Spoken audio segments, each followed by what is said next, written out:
والصلاة والسلام على أشرف الأنبياء والمرسلين نبينا محمد وعلى آله وصحبه ومن تبعهم بإحسان إلى يوم الدين أما بعد সম্মানিত দূরের ও কাছের দর্শক ও শ্রোতা মণ্ডলী, আল্লাহ রাব্বুল আলামিনের অশেষ মেহেরবানিতে আজ 16ই নভেম্বর 2025 রোজ রবিবার রিয়াদস্থ দিরা ইসলামিক সেন্টার কর্তৃক আয়োজিত জাররাদিয়া আল রাজি মসজিদ থেকে আমরা আমাদের ধারাবাহিক নিয়মিত ক্লাস শুরু করতে যাচ্ছি। আমাদের ইমাম আব্দুল আজিজ বিন আবদুল্লাহ বিন বাজ রাহিমাহুল্লাহ রচিত দুরুস আল মুহিম্মা লিআম্মাতিল উম্মাহ, সাধারণ মুসলিমদের জন্য জরুরি বিষয়সমূহ নিয়ে ইতিপূর্বে আমরা 4টি ক্লাস উপভোগ করেছি। আজকে 5ম ক্লাস। তো এই ক্লাসে আমরা লেখক রাহিমাহুল্লাহর প্রস্তাব অনুযায়ী ছোট ছোট সূরাগুলার আমরা সহিশুদ্ধ এটা চর্চা করছি। এরপরে সংক্ষিপ্ত অর্থ মর্ম এটাও বা তাফসীর জানতে পারছি। আজকে সূরাতুল আসর থেকে আমাদের পড়া এবং তাফসীর আমাদের অনুষ্ঠিত হবে। তো আমি পড়ব, এরপরে আপনার সাথে সাথে পড়বেন ইনশাআল্লাহ। আউযু বিল্লাহি মিনাশ শাইতানির রাজীম। আউযু বিল্লাহি মিনাশ শাইতানির রাজীম। বিসমিল্লাহির রহমানির রহিম।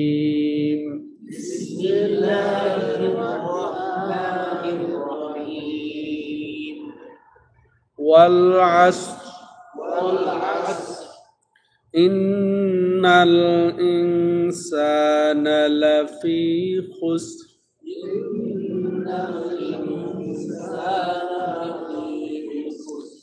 إلا الذين آمنوا وعملوا الصالحات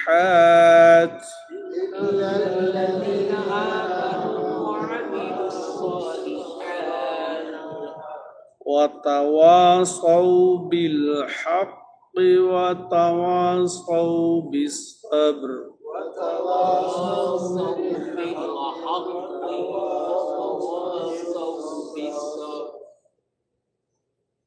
ছোট্ট সূরা কিন্তু অতি গুরুত্বপূর্ণ সূরা। তো এখানে মহান জিনিস বিদ্যমান, আমাদের প্রয়োজনীয় আমাদের শিক্ষা দীক্ষা এখানে নিহিত রয়েছে। তো আসেন এই সূরাটার অর্থ এবং এর তাফসীর শুনব। বিসমিল্লাহির রহমানির রহিম। আমরা জেনেছি ইতিপূর্বে যে প্রত্যেক সূরার শুরুতেই বিসমিল্লাহ পড়তে হয়, শুধু একটি সূরা বাদে, সূরা বারা বা তাওবা। তো সেই অনুযায়ী বিসমিল্লাহির রহমানির রহিম এর অর্থ মর্ম আমরা জেনেছি। সেই আল্লাহর নামে আমরা আজকের এই পড়া শুরু করতে যাচ্ছি, যিনি পরম করুণাময়, দয়ালু, মেহেরবান। তো এরপরে এই সূরা সূরাতুল আসর। সূরাতুল আসর মানে এখানে শুরুতেই ওয়াল আসর এসেছে, আল্লাহ রাব্বুল আলামিন বয়ান দিয়েছেন, সেই জন্য এই শব্দ দিয়ে এই সূরার নামকরণ হয়ে গেছে সূরাতুল আসর। তো এখানে ওয়াল আসর ওয়াও আগে এসেছে, তাই না? এই ওয়াও কিন্তু কসমের জন্য আসে, শপথ। আল্লাহ রাব্বুল আলামিন আসরের শপথ করেছেন। আসর কি? কাল বা সময়, কাল বা সময়, জামানা বুঝায়। তো আসর এখানে কসম করেছেন আল্লাহ। তো আল্লাহ রাব্বুল আলামিন কসম করে থাকেন তার মহান মহান সৃষ্টির, গুরুত্বপূর্ণ সৃষ্টির কসম করেছেন কোরআনে পাকে। ওয়াদ-দুহা ওয়াল-লাইলি ইযা সাজা ওয়াত-তিন ওয়াজ-জাইতুন ওয়া হাযাল বালাদিল আমিন, মক্কা নগরী শপথ, ওয়াস-সুবহ সকাল, তারপরে আসর, দুহার শপথ করেছেন, আসরের শপথ করেছেন, দিনের শপথ করেছেন, রাতের শপথ করেছেন, সকালে শপথ করেছেন, সন্ধ্যা বিকালে শপথ করেছেন। আসর, আসরের সময় হতে পারে, খাস সময় হতে পারে, তো আসর। তো এইভাবে আল্লাহ রাব্বুল আলামিন শপথ করেছেন, কিন্তু কোন সৃষ্টির জন্য কোন সৃষ্টির কসম করা, শপথ করা জায়েজ নেই। তো কেউ যদি কসম করে, রাসূলুল্লাহ সাল্লাল্লাহু আলাইহি ওয়াসাল্লাম বলছেন, মান হালাফা বিগাইরিল ফাকাত কাফারা আও আশরাকা, যে আল্লাহ ছাড়া অন্যের নামে শপথ করলো সে কুফরি করলো বা শিরিক করলো। মান কানা হালিফান ফালইয়াহলিফ বিল্লাহ আও লিয়াসমুত আও কামা ক্বালা নবী সাল্লাল্লাহু আলাইহি ওয়াসাল্লাম, যার শপথ করা দরকার সে যেন আল্লাহর নামে শপথ করে বা চুপ থাকে। ঠিক আছে? আল্লাহ ছাড়া অন্যের নামে সৃষ্টি আমরা মানুষ কিছুর নামে শপথ করতে পারবো না। কাবার শপথও করতে পারবো, রব্বুল কাবা বলতে পারি, কাবার রবের কসম বলতে পারি, তাই না? তো আল্লাহর নামের কসম, তারপরে আল্লাহর সুন্দর সুন্দর নাম, এগুলার কসম করতে পারি, কিন্তু আমরা অন্য কোনো সৃষ্টির কসম করা জায়েজ নেই। তো এই কালের শপথ করছেন, কাল অতি গুরুত্বপূর্ণ, এটা আমরা বুঝবো যে কাল সময় অতি গুরুত্বপূর্ণ জিনিস। তো যেটা দিন এবং রাতের সমষ্টি, দিনের পর রাত আসে, রাতের পর দিন আসে, এর মধ্যে কাল জামানা সময় অন্তর্ভুক্ত রয়েছে। আর রাত এবং দিনে মানুষ কি করে? আমল করে। রাত এবং দিনে তার কার্য দিবস, কর্মকাণ্ড সম্পাদন করে, নেকির কাজ হোক আর গুনার কাজ হোক। আল্লাহ আমাদের সবাইকে যেন নেকির কাজ করতে সামর্থ্য দেন এই দিন এবং রাত্রে। গুনাহ থেকে আল্লাহ রাব্বুল আলামিন আমাদেরকে যেন রক্ষা করেন, গুনাহ থেকে আমরা যেন বেঁচে চলি। তো এই কাল অতি গুরুত্বপূর্ণ, এটা হচ্ছে পুঁজি। এই কাল ছাড়া, সময় ছাড়া আপনার সময় নেই, করতে পারবেন না কিছু। ঠিক আছে? এটা শপথ করে আল্লাহ রাব্বুল আলামিন কি বলতে চাচ্ছেন? ইন্না, আল্লাহ রাব্বুল আলামিন এখানে হরফে তাকিদ ব্যবহার করেছেন, গুরুত্ব আরোপের জন্য অব্যয় সূচক ইন্না শব্দ ব্যবহার করেছেন। আল ইনসান, এখানে আল শব্দটা পুরা মানব জাতিকে অন্তর্ভুক্ত করেছে, বেষ্টন করেছে। আল ইনসান, ইন্নাল ইনসান লাফি খুস, অবশ্যই ক্ষতিগ্রস্তের মধ্যে রয়েছে। অবশ্যই সমস্ত মানুষ ক্ষতিগ্রস্ত। এটা আতঙ্কের বিষয় না, সমস্ত মানুষ ক্ষতির মধ্যে রয়েছে। সে দুনিয়ার ক্ষতি হোক আর আখিরাতের ক্ষতি হোক, আমভাবে আল্লাহ রাব্বুল আলামিন বলে দিয়েছেন যে সমস্ত মানুষ ক্ষতিগ্রস্তের অন্তর্ভুক্ত। আল্লাহুল মুস্তাআন, আল্লাহ আমাদেরকে হেফাজত করেন এই ক্ষতি থেকে। এরপরে আল্লাহ বলছেন কি? ইল্লাল্লাযিনা আমানু, তবে হ্যাঁ, চার সিফত বৈশিষ্ট্যের অধিকারী ছাড়া সবাই ক্ষতিগ্রস্ত, কিন্তু চার গুণে যারা গুণান্বিত তারা ছাড়া সবাই ক্ষতিগ্রস্ত। কারা? যারা ঈমান এনেছে, ওয়া আমিলুস সালিহাত, সৎ আমল করে, ওয়া তাওয়াসাউ বিল হক, এবং তারা একজন আরেকজনকে ওসিয়ত করে হকের, ওয়া তাওয়াসাউ বিস সবর, এবং একজন আরেকজনকে সবরের ওসিয়ত করে বা তালকিন দেয়। ঈমান, আমল, হকের ওসিয়ত এবং সবরের ওসিয়ত, এই চারটা জিনিস যারা করবে তারা ছাড়া আর বাকি সবাই ক্ষতিগ্রস্তের অন্তর্ভুক্ত। তো এই ছিল আয়াতের, এই সূরাটির মূল অর্থ। এখন আমরা সংক্ষেপে ব্যাখ্যা শুনবো, এরপরে আরেক সূরায় আমরা যাব। তো এখানে চার গুণ বিশিষ্ট ব্যক্তি, চার বৈশিষ্ট্যের যারা অধিকারী, এরা ছাড়া বাকি সব কি? ক্ষতিগ্রস্তের অন্তর্ভুক্ত। তো ওই চার বৈশিষ্ট্য সম্পর্কে আমাদেরকে জানতে হবে এবং ওই চার বৈশিষ্ট্য অর্জনও করতে হবে, নচেত ওই যে আল্লাহ রাব্বুল আলামিন ক্ষতিগ্রস্তের কথা ঘোষণা দিয়েছেন, অবশ্যই তারা ক্ষতিগ্রস্তের অন্তর্ভুক্ত হবে, তাদের অন্তর্ভুক্ত হয়ে যেতে হবে। যদি চারটা বৈশিষ্ট্য আমরা না জানি, না বুঝি, না আমল করি, না বাস্তবায়ন করি নিজের জীবনে। তাহলে কি কি আমরা একে শুনি, যেটা আমরা শুনলাম ইতিপূর্বে, যে যারা ঈমান এনেছে, অর্থাৎ আল্লাহ রাব্বুল আলামিন যেসব বিষয়ের প্রতি ঈমান আনার নির্দেশ দিয়েছেন, আরকানুল ঈমান যেগুলো আমরা জানি, হ্যাঁ, আল্লাহ রাব্বুল আলামিন যার প্রতি ঈমান আনার জন্য নির্দেশ দিয়েছেন কোরআনে এবং রাসূলের ভাষায় সুন্নতের মাধ্যমে, ওগুলার প্রতি আমাদের ঈমান আনতে হবে। যা আল্লাহ হুকুম দিয়েছেন ওগুলা আমল করতে হবে, এর প্রতি ঈমান। যা নিষেধ করেছেন তাতে বিরত থাকতে হবে, এর প্রতি ঈমান। আর ঈমানের মূল হচ্ছে ইলম এবং ইয়াকিন, বাসিরা আলা বাসিরা, জানা বুঝা, এটা হচ্ছে ইলমের মূল। না জেনে না বুঝে ইলমের ঈমানের কোনো দাম নাই, ঈমান আনা যাবে না। তাই না? এখানে এই জন্য ইলম হাসিল করতে হবে, জেনে বুঝেই যেহেতু ঈমান আনতে হবে। তাহলে প্রথম বিষয় হচ্ছে তাহলে এই সূরার যে ইলম অর্জন করা, যে সব বিষয় আল্লাহ রাব্বুল আলামিন ঈমান আনার নির্দেশ দিয়েছেন, তাই না? আর ঈমানের অর্থই হচ্ছে যে স্বীকৃতি সহ বিশ্বাস করা, স্বীকৃতি সহ বিশ্বাস করা।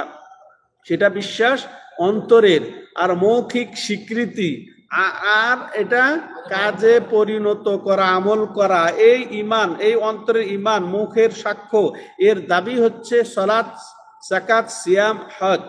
আর যেগুলা আল্লাহর আদেশ সেগুলা পালন, যেগুলা নিষেধ সেগুলা থেকে বিরত থাকা, এই হচ্ছে ঈমানের দাবি। তাহলে ঈমান আমলের নামও, আমল করা ছাড়া ঈমানদার হওয়া যায় না। তো যে আমার অন্তরে বিশ্বাস আছে কিন্তু সালাত আদায় করব না, মুমিন থাকা যাবে না। আমল অবশ্যই ঈমানের মধ্যে দীক্ষিত, আমল সহই ঈমান হয়, শুধু বিশ্বাসের নাম ঈমান নয়। তো ঠিক আছে। এরপরে ওয়ামিলুস সালিহাত, এরপরে আল্লাহ রাব্বুল আলামিন কি বলছেন যে দ্বিতীয় বৈশিষ্ট্য কি তাদের? যারা মুক্তিপ্রাপ্ত হবে, যারা ক্ষতিগ্রস্ত হবে না, যারা সফল কাম হবে, তারা হচ্ছে সৎ আমল করবে। অর্থাৎ এমন আমল করবে, আমলের বিভিন্ন রূপ আছে, বিভিন্ন প্রকার আছে, বিভিন্ন ধরন আছে, বিভিন্ন ইবাদত আছে। তো তারা এগুলা আল্লাহ রাব্বুল আলামিনের নৈকট্য অর্জনের জন্য পালন করবে। হ্যাঁ, ঈমানের সাথে তারা সৎ আমল করবে, তাইলে এটা ঈমানদার হওয়া যাবে। এর দুটা গেল। প্রথম বৈশিষ্ট্য ঈমান এবং ইলম। ঈমানটাই হচ্ছে ইলম, জানা বুঝা, অর্থাৎ আল্লাহ সম্পর্কে জানা, তারপরে ফেরেশতাদের সম্পর্কে জানা, তারপর কিতাব সম্পর্কে জানা, তারপরে নবীদের সম্পর্কে জানা, তারপর পরকাল সম্পর্কে এবং তাকদীরের ভালো মন্দ এই সম্পর্কে জেনে বুঝে ওর উপরে স্বীকৃতি এবং বিশ্বাস, ঠিক আছে, এবং সাক্ষ্য দেওয়া। তো এরপরে এগুলা আমলে পরিণত করা, এগুলার দাবি আমলে পরিণত করা। এরপরে তৃতীয় বৈশিষ্ট্য হবে, যদি আমরা সফল হতে চাই, ক্ষতিগ্রস্ত থেকে বাঁচতে চাই, ওয়াতাওয়াসাউ বিল হক, এবং দ্বীনে হক, যেটা আমরা জানলাম যে আল্লাহর প্রতি ঈমান, আরো যেগুলো আনুষঙ্গিক বিষয়ের প্রতি ঈমান। তো ওই আল্লাহ রাব্বুল আলামিন যে যা কিছুতে রাজি খুশি, তো এগুলো আমি দ্বীনে হক যেটা পেয়েছি, ঈমান যেটা পেয়েছি, যেটা আমল করি, সেটার দাওয়াত দিতে হবে। সেটা একজন আরেকজনকে দাওয়াত দেওয়ার প্রতি উৎসাহ দিতে হবে, হ্যাঁ, ওসিয়ত করতে হবে, উপদেশ দিতে হবে। হ্যাঁ, তাহলে এটা দ্বিতীয় গেল। ওয়াতাওয়াসাউ বিস-সাবর, এবং আমরা একজন আরেকজনকে কি করব? সবরের উপদেশ দেব, সবরের প্রতি উৎসাহিত করব, সবরের ওসিয়ত করব। ঠিক আছে, তাহলে এটা চতুর্থ বিষয়। আর এটা দেখেন, ঈমান আনলেও সবর প্রয়োজন, তারপর আমল করতে হলেও সবরের প্রয়োজন, তারপরে দাওয়াত দিতে গেলেও যা কষ্ট হবে তাতে সবর করতে হবে। সবরের অর্থ কি? নিজেকে চেক দেওয়া, নিজেকে আটকে রাখা, আমলের উপরে, ঈমানের উপরে, দাওয়াতের উপরে আটকে রাখা। হ্যাঁ, এটা নিজেকে কন্টিনিউ করা, সবর করা যেটা বলে, নিজেকে ধরে রাখা। ঠিক আছে, তাহলে ঈমানে, আমলে, দাওয়াতে এগুলো ধরে রাখার নাম হচ্ছে কি? সবর। মূলত সবরের তিনটি ক্ষেত্র। কয়টি ক্ষেত্র? তিনটা জায়গায় আপনাকে সবর অপরিহার্য, ধৈর্য ধরা। প্রথম হচ্ছে কি? নেক আমল করার ক্ষেত্রে আমাকে সবর ইখতিয়ার করতে হবে। সালাত আদায় করলেও সবর, যাকাত দিতে হলেও সবর, তারপর সিয়াম পালন করলেও সবর, হজ করলেও সবর, জিহাদ করলেও সবর, তেলাওয়াত করতে গেলেও সবর, দোয়া করতে গেলেও সবর, আর আমাদের সবর নাই, এই জন্য সলাতে আসলে মনে হয় পিঁপড়ায় কামড় দিচ্ছে, ছুটাছুটি, তাড়াতাড়ি দ্রুত সালাম ফিরে দৌড়। সবর, আর একটু সবর করতে হবে। আমি সবর করে আসছি মসজিদে, আলহামদুলিল্লাহ, আছে বিদায় আছে অন্যদের চেয়ে ভালো। কিন্তু সলাতে আসলে সব সময় এই যে মোবাইল টিপছে, গাল গপ্প করছে, ব্যবসা বাণিজ্যে ব্যস্ত আছে, সমস্যা নেই, যখনই মসজিদে এসেছে সলাতে তাড়াহুড়া, তাহলে সবর লাগে। হ্যাঁ, তা ওরকম ভাবে সিয়াম, তারপরে হজে সবর লাগবে। তাহলে সৎ, এক কথায় সৎ আমল ক্ষেত্রে সবর, এটা একটা ক্ষেত্র। দ্বিতীয় ক্ষেত্র কি? গুনাহ থেকে, হারাম থেকে বাঁচার জন্যেও সবর লাগবে, নচেত সে এগুলা থেকে বাঁচতে পারবে না। কথা সুদ খাওয়া, এগুলা সবর না থাকলে সে সুদের ইন্টারেস্ট যে লাভ, সেটা বাঁচতে পারবে। ঘুষ খাওয়া, জেনা, ব্যভিচার, সবর নাই, এর জন্য সে ব্যভিচার লিপ্ত হয়ে যায়। তাহলে গুনাহ থেকে, হারাম থেকে, হারাম ব্যবসা, সবর নাই, একদিনেই সে বড়লোক হতে চায়, সবর নাই, এই জন্যে সে হারামে পতিত হচ্ছে। তাইলে সবর করতে হবে, বুঝে আসলো?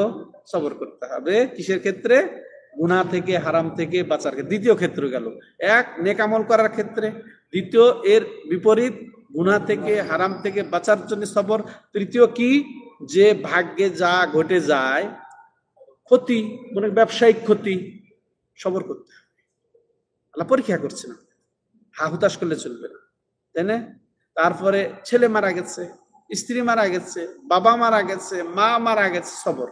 বিপদ আসছে, হ্যাঁ, বন্যা আসছে, সব শস্যাদি নষ্ট হয়ে গেল, বাড়ি ঘর ভেঙে গেল, সবর।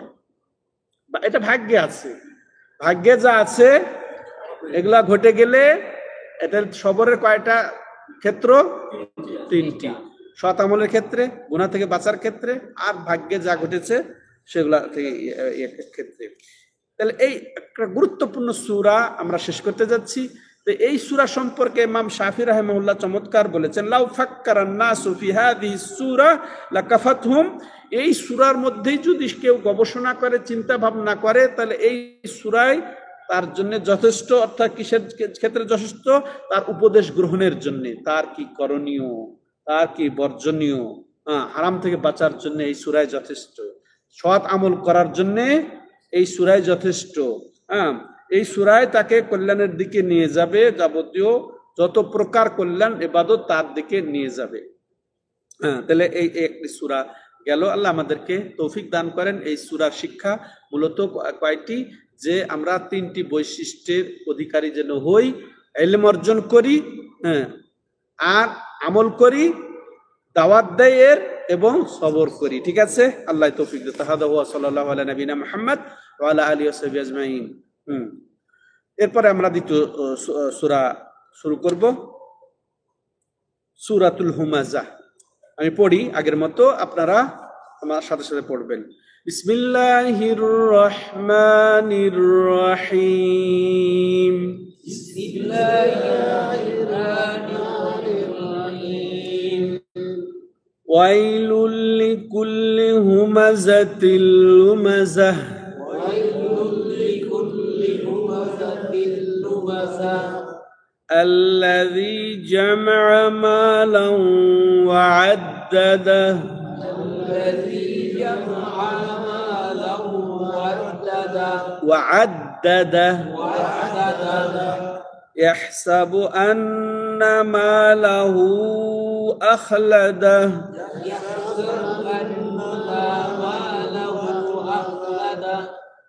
كلا لينبذن في الحطمة.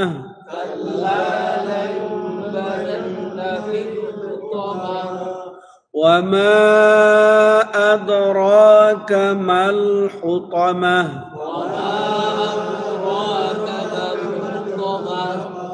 نار الله الموقدة.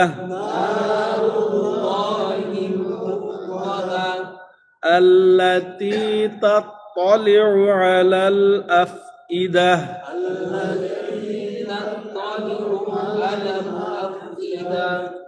إنها عليهم مؤصدة.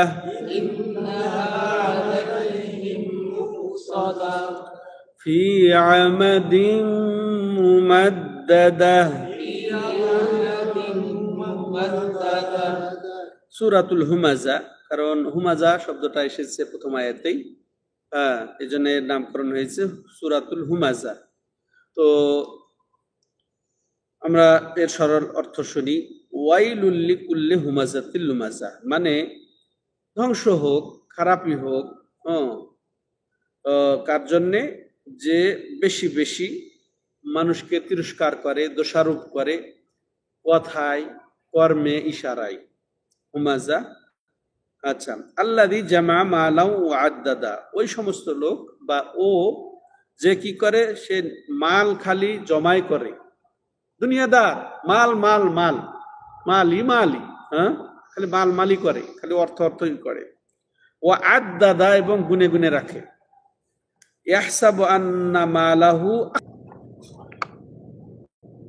তো মানে স্থায়ী হবে বলতে তাকে স্থায়ী করবে, সে মনে করে যে তার মাল তাকে স্থায়ী বানাবে। কাল্লা লা ইউমবাদান্না ফিল হুতামা, কখনোই না, তাকে মাল স্থায়ী করবে না, বরং অবশ্যই হুতামাতে প্রবেশ করবে, হুতামাতে ঢুকবে।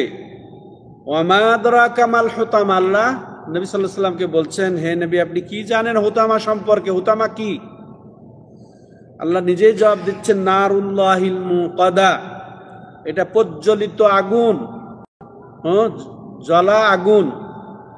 আল্লাতী তাত্তালিউ আলাল আফইদা, যা একেবারে অন্তর পর্যন্ত পৌঁছে দেয়, এই আগুন একবারে অন্তর পর্যন্ত পৌঁছে দেয়।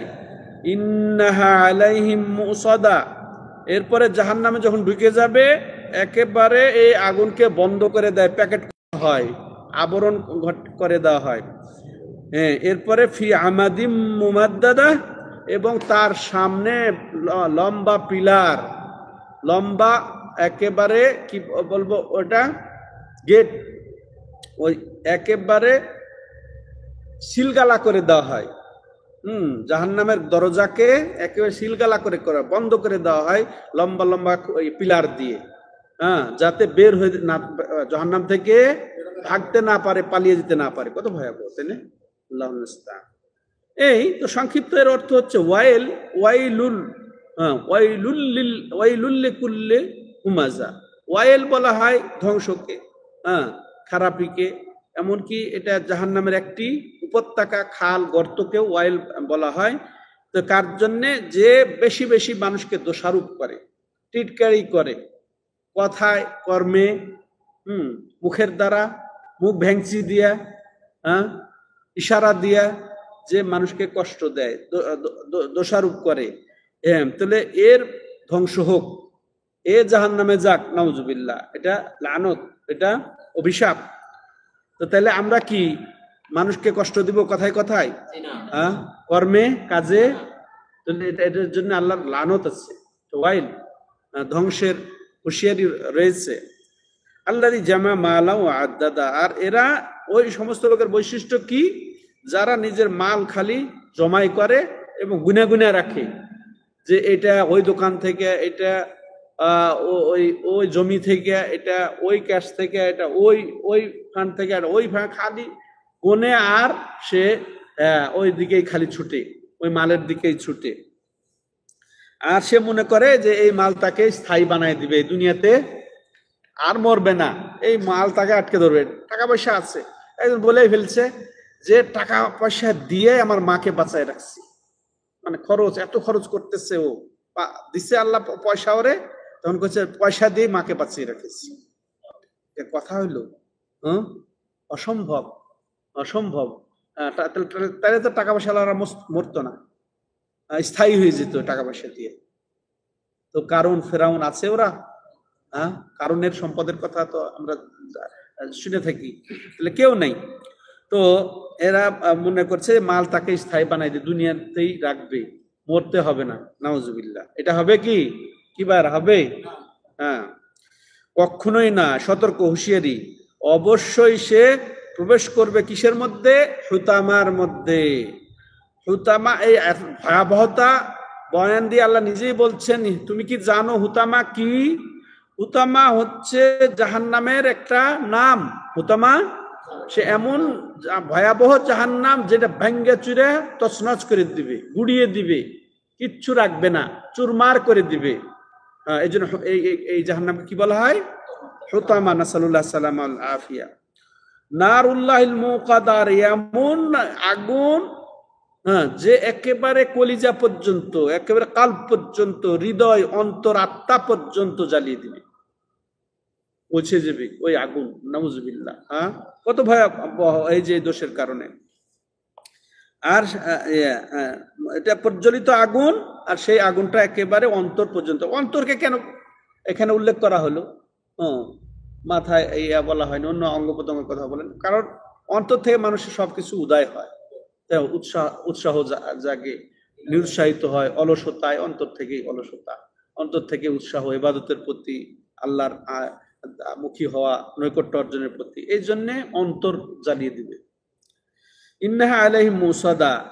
আর এরপরে এই যে আগুন, এই যে হুতামাতে যে প্রবেশ করানো হবে, প্রবেশ করবে, তারপরে হুতামাকে বন্ধ করে দেওয়া হবে। কিসের, কি দিয়ে? বড় বড় শক্ত লম্বা লম্বা পিলার, এমন পিলার দিয়ে সে পালাতে পারবে না, খুলে পালিয়ে যেতে পারবে না। নাসালুল্লাহ। সে আর বের হতে পারবে না। এই ছিল সূরাতুল হুমাযা। সূরাতুল হুমাযার সংক্ষিপ্ত অর্থ। তো এখানে একটা সূরা, একটা আয়াত উল্লেখযোগ্য, যে অন্তরের গুরুত্ব দেখেন। এই মর্মে রাসূলুল্লাহ সাল্লাল্লাহু আলাইহি সাল্লাম কি বলেছেন? যে আলা ওয়া ইন্না ফিল জাসাদি মুদগাহ ইযা সালাহাত সালাহাল জাসাদু কুল্লুহু ওয়া ইযা ফাসাদাত ফাসাদাল জাসাদু কুল্লুহু আলা ওয়া হিয়াল কলব। যে দেখো, যে প্রত্যেক শরীরে ভিতরে একটা টুকরা থাকে, একটা শরীরের ভিতরে কি থাকে? টুকরা থাকে, একটা অংশ থাকে। এদা সালাহাত সালাহাল জাসাদু কুল্লু। এই টুকরাটা যদি ঠিক থাকে, শুদ্ধ থাকে, পরিশুদ্ধ থাকে, তাহলে সমস্ত শরীর সুস্থ থাকবে, ঠিক থাকবে, সমস্ত শরীর ঠিক থাকবে। আর এই টুকরাটা যদি নষ্ট হয়ে যায়, খারাপ হয়ে যায়, তাহলে সমস্ত শরীর খারাপ হয়ে যাবে, নষ্ট হয়ে যাবে। আর সেটা কি জানো? ওয়া আলা ওয়াহিয়াল কলব। আর সেটা হচ্ছে কি? অন্তর। অন্তরকে ঠিক রাখতে হবে। অন্তরকে ঠিক রাখবো কি দিয়ে? ঈমান দিয়ে, ইখলাস দিয়ে, তাকওয়া দিয়ে, তাই না? আল্লাহর মহব্বত দিয়ে, আল্লাহর ভয় দিয়ে, আল্লাহর কাছে আশা করে, আল্লাহর উপর ভরসা করে, এগুলা হলে অন্তর ঠিক থাকবে। আর যদি ঈমানের বিপরীতে কুফরি, নষ্ট, শেষ, একেবারে শেষ। শিরকি আকীদা থাকে অন্তরে, শেষ। হিংসা, অহংকার থাকে, শেষ, অন্তর শেষ হয়ে যায়। এটা নষ্ট হয় অন্তর। শিরক আছে, কুফরি আছে, নেফাকি আছে, হিংসা আছে, অহংকার আছে, এগুলা নষ্ট অন্তর। তাহলে ওই যে যদি তাহিদ থাকে, ঈমান থাকে, ইখলাস থাকে, তাকওয়া থাকে, তাহলে এটা সমস্ত শরীর মানুষের সুস্থ থাকবে। ঠিক আছে ভাইরা? আমরা পরবর্তী সূরাতে আসি। আল্লাহু আ'লাম।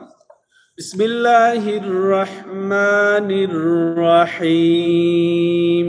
বিসমিল্লাহির রহমানির রহিম। আলাম তারা কাইফা ফাআলা রাব্বুকা বিআসহাবিল ফিল। আলাম তারা কাইফা ফাআলা রাব্বুকা বিআসহাবিল ফিল। ألم يجعل كيدهم في تضليل. ألم يجعل كيدهم في تضليل. وأرسل عليهم طيرا أبابيل. وأرسل عليهم طيرا أبابيل.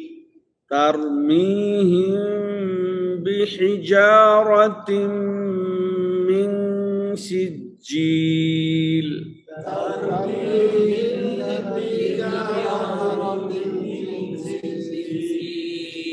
فجعلهم كعصف مأكول.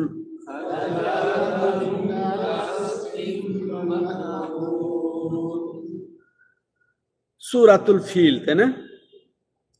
এটা সূরার নাম সূরাতুল ফিল। আসহাবুল ফিলের কথা এখানে ঘটনা এসেছে।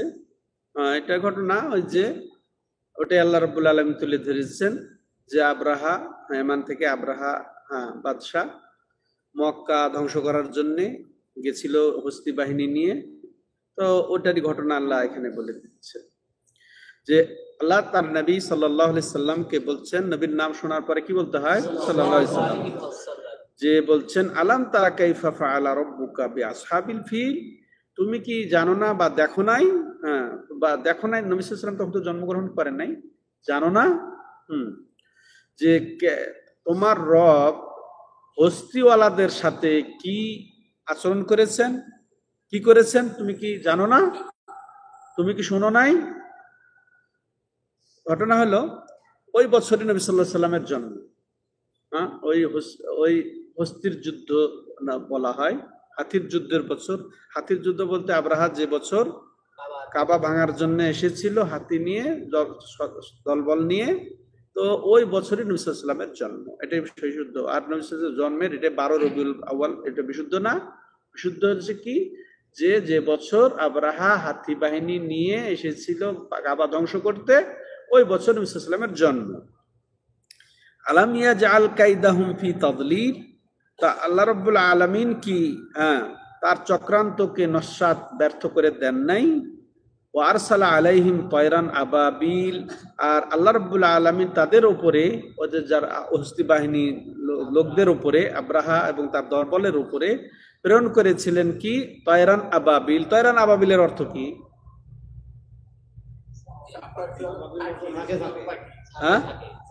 মাশাআল্লাহ, তামাম, মুমতাজ।